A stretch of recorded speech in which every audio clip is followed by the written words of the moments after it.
PCS up to date programme में आपका स्वागत है। दिन भर चर्चा में रहे नेशनल, इंटरनेशनल इंपॉर्टेंट इवेंट्स के साथ साथ राज्य स्तर की सूचनाओं को कवर करने वाले इस प्रोग्राम को इस तरह डिजाइन किया गया है कि आपकी परीक्षा में इससे सवाल बन सके। हमें उम्मीद है कि सभी पीसीएस परीक्षाओं के लिए ये प्रोग्राम बेहद उपयोगी साबित होगा। आइए खबरों की शुरुआत करते हैं।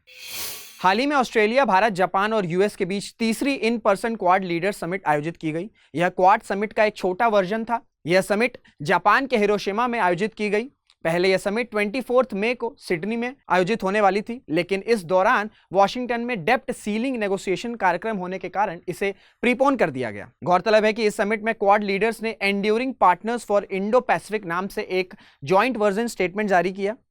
साथ ही under sea cable infrastructure partnership और क्वाड इन्वेस्टर्स नेटवर्क बनाने की बात कही। अगले क्वाड समिट 2024 की होस्टिंग इंडिया को दे दी गई है। आपको बताते चलें कि क्वाड 4 डेमोक्रेसीज का एक ग्रुप है। इसमें भारत, ऑस्ट्रेलिया, अमेरिका और जापान शामिल है। इस ग्रुप का एम इंडो पैसिफिक में रूल ऑफ लॉ पर बेस्ड फ्री और ओपन इंटरनेशनल ऑर्डर इंश्योर करना है। डब्ल्यूएचओ ने कोविड-19 जैसे इन्फेक्शियस डिजीजेस थ्रेट के स्विफ्ट डिटेक्शन के लिए एक ग्लोबल नेटवर्क लॉन्च किया है। इसे इंटरनेशनल पैथोजन सर्विलेंस नेटवर्क नाम दिया गया है।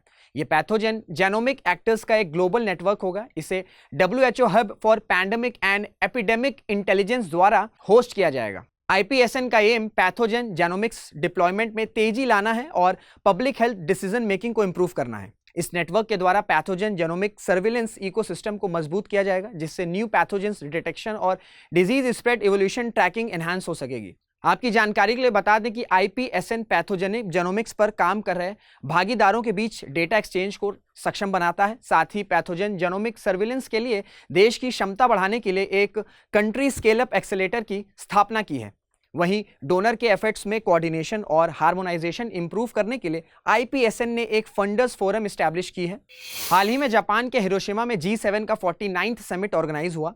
इस सम्मेलन में दुनिया की 7 पावरफुल डेमोक्रेटिक कंट्रीज के साथ भारत भी शामिल हुआ।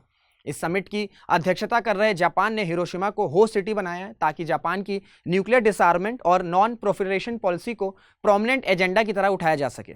साथ ही इस समिट में world economic situation, Russia Ukraine war और चाइना के एग्रेशन को भी सेंटर में रखा गया।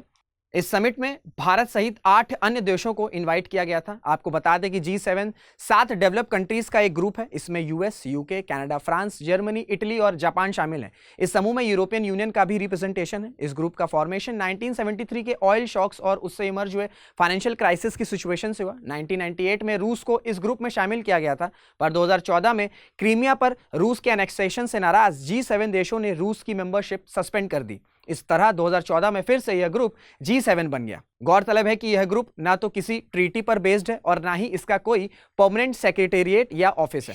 भारत के प्रधानमंत्री नरेंद्र मोदी को फिजी के प्रधानमंत्री सितविनी राबुका द्वारा फिजी के highest honour companion of the order of Fiji से सम्मानित किया गया। यह सम्मान अभी तक कुछ ही नॉन फिजी लोगों को मिला है। इस अवार्ड के साथ साथ पीएम मोदी को रिपब्लिक ऑफ पलाऊ के द्वारा इबकल अवार्ड से भी सम्मानित किया गया है।